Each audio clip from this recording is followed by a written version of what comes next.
Assalamualaikum warahmatullahi wabarakatuh.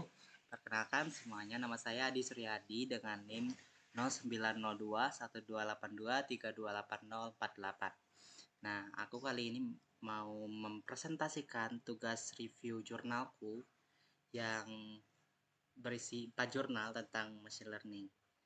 Silahkan ditonton dan jurnal pertama itu ini ya, dengan judulnya Crop Classification and Yield Prediction Using Robust Machine Learning Models for Agricultural Sustainability. Dengan penulisnya itu ada Abid Bassah, Basem Yosef Al-Kazemi, Fakhruddin Kamalzi Zamli, Muhammad Haris di tahun 2024.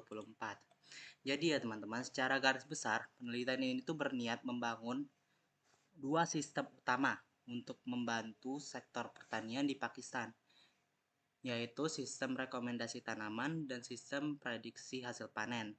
Sistem rekomendasi tanaman dibuat dengan menggunakan dataset yang berisi informasi kondisi tanah dan cuaca seperti pH tanah, suhu kelembaban, curah hujan, serta kandungan unsur hara seperti nitrogen, fosfor, dan kalium. Berdasarkan kombinasi parameter tersebut, dipakailah model machine learning untuk menentukan tanaman apa yang paling cocok untuk ditanam. Ya, meskipun datasetnya berasal dari India, tapi kondisi lingkungannya itu cukup mirip dengan Pakistan, jadi rekomendasi yang dihasilkan tetap relevan. Dan untuk memastikan model yang digunakan benar-benar akurat, penelitian ini menguji berbagai algoritma machine learning dan mengevaluasinya dengan beragam metrik agar bisa terlihat model mana yang paling baik untuk rekomendasi tanaman dan prediksi hasil panen. Lalu penelitian ini juga sangat memperhatikan aspek interpretabilitas melalui penggunaan explainable AI seperti LIME dan feature importance. Ini dilakukan agar pengguna seperti petani dan pembuat kebijakan bisa memahami alasan dibalik rekomendasi atau prediksi yang dihasilkan model, sehingga hasilnya bukan hanya akurat tetapi juga mudah dipahami dan lebih bisa dipercaya. Selain itu, penelitian ini juga memprediksi hasil panen, terutama produksi gandum dan menggunakan data dari FAO dan World Bank yang mencakup rentang tahun 1992 sampai 2013. Namun karena data setelah tahun 2013 tidak tersedia, jadinya penelitian ini menggunakan teknik imputasi mice untuk mengisi data tahun 2014 sampai 2024. Nah, biar modelnya itu bisa membuat prediksi untuk tahun 2025.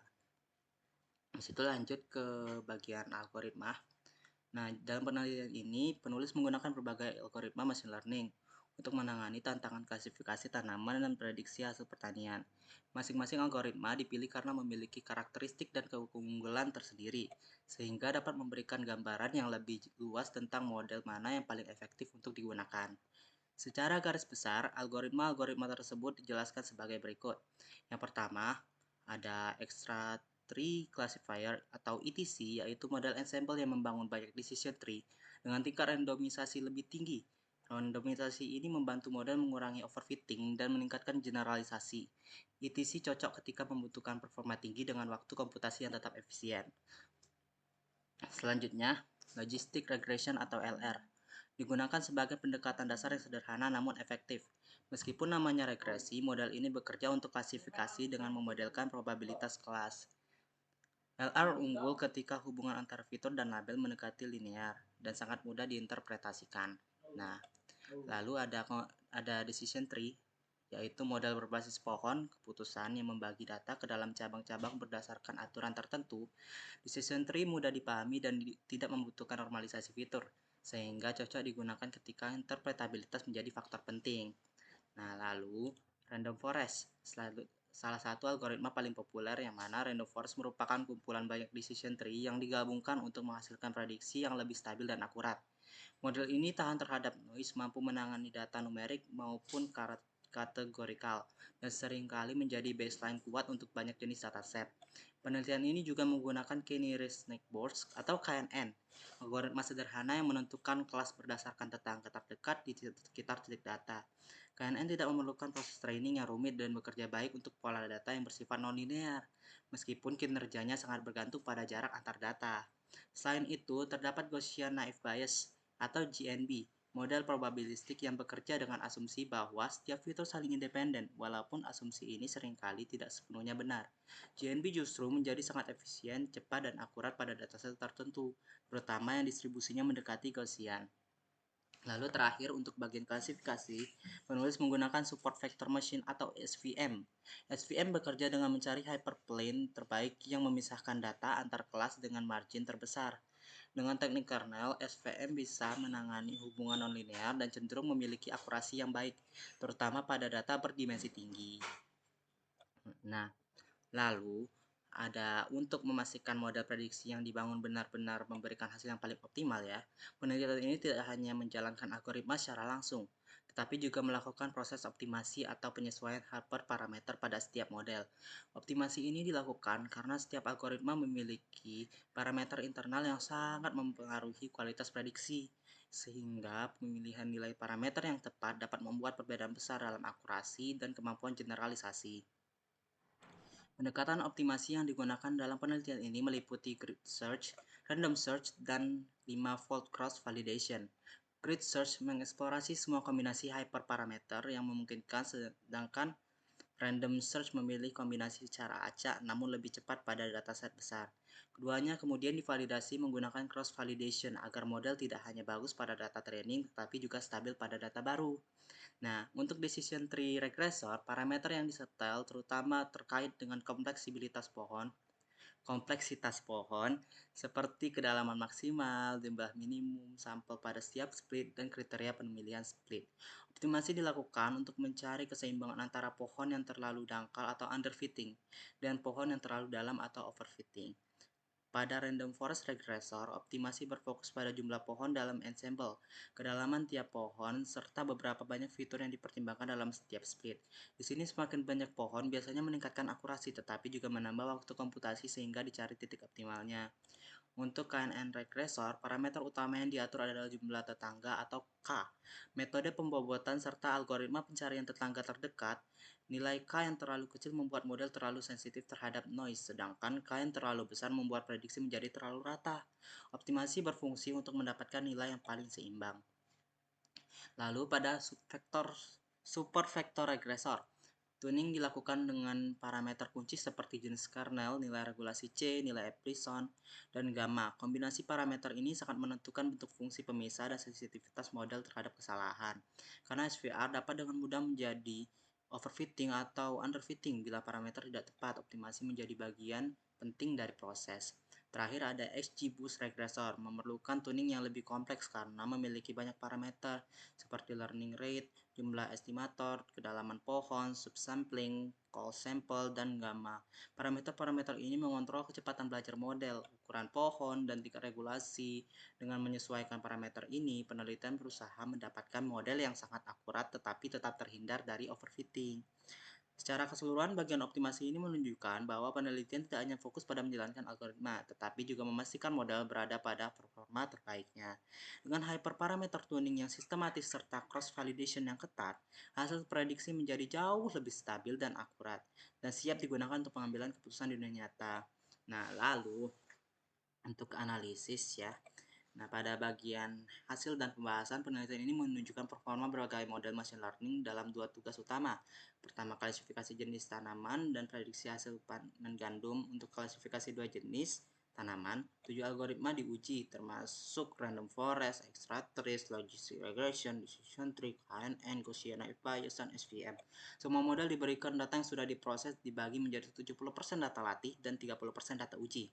Hasilnya model ensemble seperti random forest dan extra trees menunjukkan akurasi tertinggi dalam merekomendasikan tanaman berdasarkan kondisi tanah dan cuaca. Untuk tugas kedua, yaitu prediksi hasil panen gandum di Pakistan, 5 model regresi digunakan. Data hasil panen dinyatakan dalam hektogram per hektar, diolah dan diprediksi menggunakan algoritma seperti decision tree regressor dan model lainnya. Evaluasi dilakukan untuk menemukan model yang paling tepat, dan hasil menunjukkan bahwa supervector regressor memberikan performa terbaik dengan prediksi paling akurat dan stabil. Secara keseluruhan, penelitian ini berhasil mengembangkan model rekomendasi tanaman yang akurat, mudah diterapkan, dan pada berbagai wilayah. Penggunaan machine learning yang direkomendasikan dengan teknik explainable AI membantu menjelaskan faktor-faktor yang paling berpengaruh dalam rekomendasi, seperti curah hujan dan pH tanah, sehingga meningkatkan transparansi dan kepercayaan pengguna. Hasil penelitian ini dapat dimanfaatkan oleh petani, pemerintah, maupun perusahaan untuk mendukung pengambilan keputusan di sektor pertanian. Mari kita lanjut ke jurnal kedua ya teman-teman. Nah, untuk jurnal kedua ini judulnya itu Machine Learning and Feature Selection Enabled Framework for Accurate Crop Yield Prediction. Nah, dan penulisnya itu ada Sandip Gupta, Angelina Gita, Saktidasan Sangkaran, sekali namanya, Abu Sarwar Zamani, Mahyudin Ritonga, Rupraj Samrat Hussein Sabahi Muhammad. Dan ini jurnalnya tahun 2022 ya. Nah, di jurnal ini penulis menyoroti bagaimana machine learning dapat dimanfaatkan untuk membuat prediksi hasil panen yang lebih cepat dan akurat. Pembahasan dimulai dengan memperkenalkan 3 kelompok utama machine learning, yaitu supervised, unsupervised, dan reinforcement learning. Supervised learning menjadi metode utama dalam studi ini karena proses prediksi hasil pertanian memerlukan data yang sudah diberi label untuk melatih model agar dapat memetakan input output secara tepat.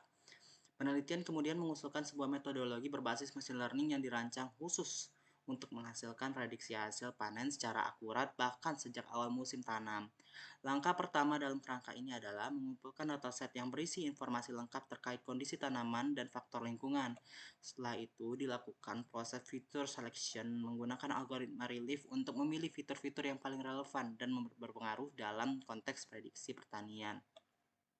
Lalu selanjutnya fitur-fitur terpilih diproses menggunakan LDA atau Linear Discriminant Analysis untuk mengekstraksi informasi penting dan mereduksi dimensi data agar lebih siap untuk proses klasifikasi. Tahap akhir adalah membangun model prediksi menggunakan beberapa algoritma machine learning seperti PSOSVM, KNN, dan Random Forest untuk mengklasifikasikan hasil panen berdasarkan fitur-fitur yang telah dipilih dan diekstraksi. Kombinasi tahapan ini menghasilkan sistem prediksi yang lebih efisien, akurat, dan dapat digunakan lebih awal dalam perencanaan pertanian. Nah, lalu penelitian ini itu menggunakan sebuah kerangka kerja machine learning yang dirancang untuk menghasilkan prediksi hasil panen secara lebih awal dan lebih akurat. Proses dimulai dari pengumpulan dataset yang memuat berbagai parameter produksi tanaman seperti jenis tanaman, kondisi tanah, dan faktor lingkungan. Data yang kompleks ini kemudian diproses melalui 2 tahapan utama sebelum diterapkan pada model. Tahap pertama adalah feature selection menggunakan algoritma relief yang bertugas memilih fitur-fitur yang paling berpengaruh terhadap hasil panen. Relief bekerja dengan membandingkan data terhadap tetangga terdekatnya untuk menentukan atribut mana yang relevan. Dengan memilih hanya fitur yang penting, model menjadi lebih ringan dan akurat karena noise-nya berkurang gitu. Nah, tahap kedua adalah feature extraction menggunakan linear discriminant analysis.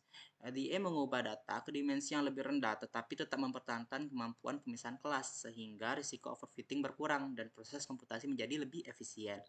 Setelah fitur disaring dan ditransformasikan, penelitian ini menerapkan beberapa algoritma klasifikasi, yaitu K-nearest burst atau KNN, Random Forest, PSOSVM. KNN digunakan karena sifatnya yang sederhana dan kemampuannya mengenali pola lokal. Random Forest dipilih karena stabil, kuat terhadap noise, dan memberikan akurasi tinggi melalui kombinasi banyak decision tree. Sementara itu, PSO SVM menjadi komponen penting karena PSO mengoptimalkan parameter SVM sehingga menghasilkan performa klasifikasi yang lebih baik dibandingkan pengaturan standar. Secara keseluruhan, framework ini menggabungkan pemilihan fitur, reduksi dimensi, serta 3 model klasifikasi yang saling melengkapi.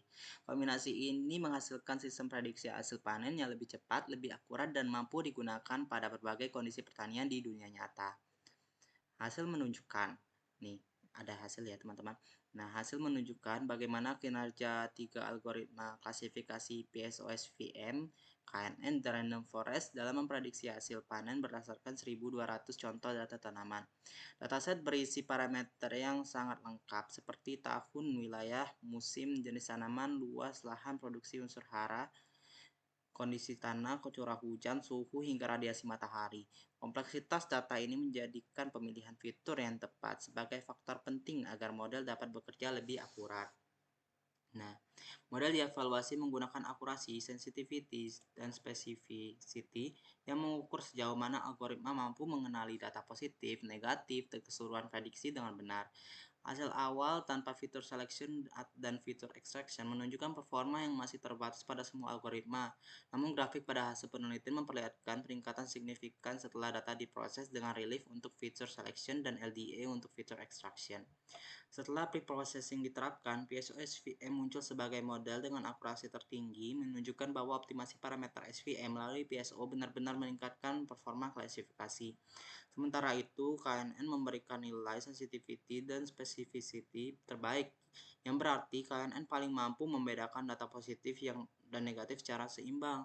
Random Forest juga mengalami peningkatan performa namun tetap berada di bawah PSO SVM dalam akurasi total. Jadi ya, secara keseluruhan hasil ini membuktikan bahwa kombinasi feature selection dan feature extraction berperan besar dalam meningkatkan kualitas prediksi. Model yang sebelumnya bekerja biasa saja menjadi jauh lebih akurat dan stabil setelah fitur diringkas dan direduksi dengan cepat. Mari kita lanjut ya teman-teman ke yang jurnal ketiga. Kita lanjut aja ya. Jurnal ketiga ini judulnya itu Evaluating Machine Learning Models for Optimal Livestock Environment Prediction in Smart Farming Application to Enhance Food Security.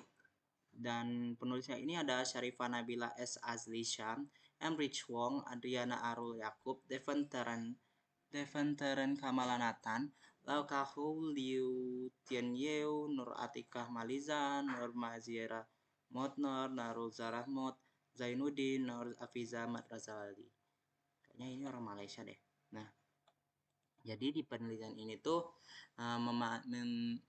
membawa isu besar mengenai food security yang menjadi salah satu fondasi utama stabilitas nasional. Para peneliti dan pembuat kebijakan menegaskan bahwa suatu negara hanya dapat mencapai ketahanan pangan apabila mampu secara konsisten memproduksi atau memperoleh lebih banyak pangan daripada yang dikonsumsi.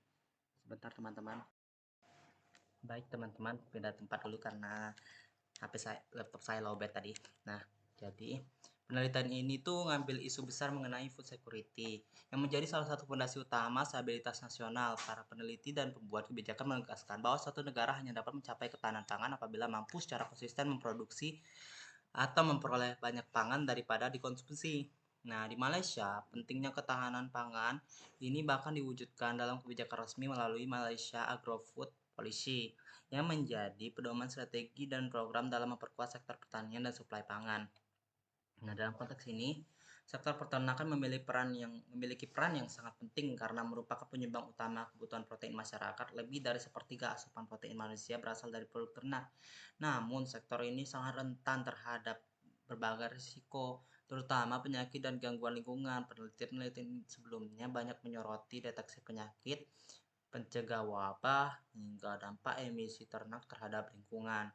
Tetapi berdasarkan kajian literatur masih terdapat gap yang cukup besar. Sangat sedikit penelitian yang benar-benar fokus pada penentuan lingkungan optimal bagi ternak agar produksinya dapat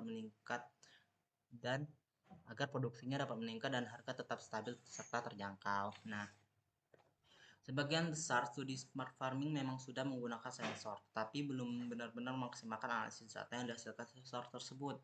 Oleh karena itu, penelitian ini mencoba mengisi celah tersebut dengan memanfaatkan data sensor untuk menguji metode machine learning terbaik dalam memprediksi kondisi lingkungan yang ideal bagi ternak. Untuk mencapai tujuan tersebut, penelitian ini menguji 3 algoritma machine learning, decision tree, naive Bayes, generalized Bayes, untuk menilai model mana yang paling sesuai digunakan dalam smart farming. Performa masing-masing model dibandingkan melalui metrik seperti akurasi dan presisi. Proses pengumpulan data dilakukan menggunakan 4 parameter lingkungan yang paling penting berdasarkan literatur, yaitu temperatur, humidity, karbon dioksida, dan amonia. Sensor dipasang pada lingkungan peternakan yang disimulasikan untuk merekam data secara real time, dan data inilah yang kemudian dianalisis menggunakan ketiga model tersebut. Nah, dengan pendekatan ini, penelitian berupaya menghasilkan sistem prediksi lingkungan ternak yang lebih akurat, sehingga dapat membantu meningkatkan produksi, mengurangi risiko kesehatan ternak, dan secara tidak langsung memperkuat ketahanan pangan. Nah, Lalu di penelitian ini tuh menggunakan 3 model machine learning yang paling umum dipakai untuk supervised learning, yaitu decision tree, naive Bayes, dan Kinner-Snake Force. Ketiga algoritma ini dipilih karena sederhana, cepat, dan cocok digunakan pada sistem smart farming berbasis sensor. Nah, pertama ada decision tree. Decision tree adalah model berbentuk struktur pohon yang terdiri dari nodes dan branches. Setiap decision node mewakili atribut dan cabangnya menggunakan nilai atribut tersebut. Nah, terus kedua, naive Bayes. Naive Bayes adalah model probabilistik yang bekerja menggunakan teorema Bayes. Model ini mengasumsikan bahwa setiap fitur tidak saling bergantung, itulah disebut naif.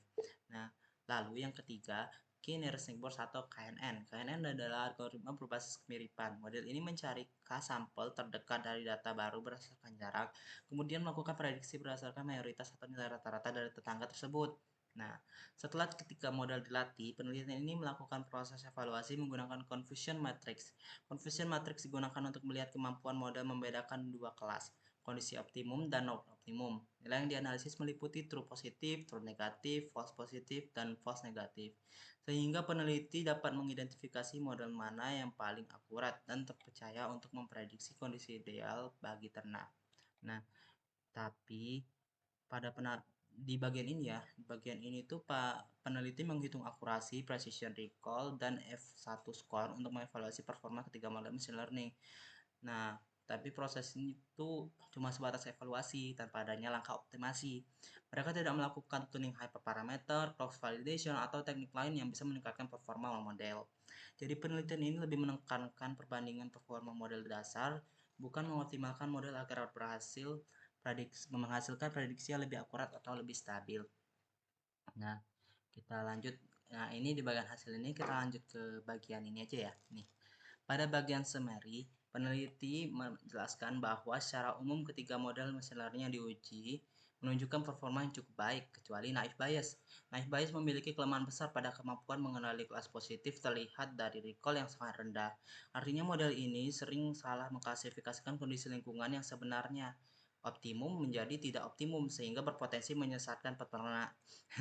Sebaliknya, Decision Tree dan KNN memberikan performa yang jauh lebih stabil. Kedua model memiliki error yang rendah, baik false positif maupun false negatif, serta skor akurasi, precision, recall, dan F1 score yang tinggi. Namun terdapat perbedaan yang sangat jelas. Decision Tree unggul jauh dengan performa hampir sempurna, sedangkan KNN berada di sekitar 90%. Dengan kata lain, meskipun KNN cukup baik, Decision Tree jauh lebih konsisten dan lebih akurat dalam mengklasifikasikan kondisi optimum dan non-optimum. Pada bagian conclusion nih, di bagian conclusion, penelitian ini menegaskan bahwa pemilihan model machine learning yang tepat sangat penting dalam konteks smart farming. Dengan memanfaatkan data sensor seperti suhu, kelembapan, CO2, dan amonia, model yang akurat dapat membantu meningkatkan produksi ternak dan mendukung stabilitas pangan. Dari hasil evaluasi, Decision Tree menjadi model terbaik karena mampu mengklasifikasikan kedua kelas tanpa bias positif maupun negatif, serta memiliki tingkat kesalahan yang sangat rendah. Jadi, secara keseluruhan, penelitian ini berhasil menunjukkan bahwa Decision Tree adalah algoritma paling efektif untuk memprediksi kondisi lingkungan ternak yang optimal sekaligus memberikan kontribusi pada upaya peningkatan food security melalui smart farming. Nah, sebenarnya masih ada lagi satu jurnal lagi. Namun karena durasinya udah kepanjangan, jadi saya tutup sampai sini ya. Dan untuk saya kumpul nanti nanti yang untuk yang keempatnya akan saya kumpul di Google Classroom. Terima kasih sudah menonton. Ku Adi. Wassalamualaikum warahmatullahi wabarakatuh.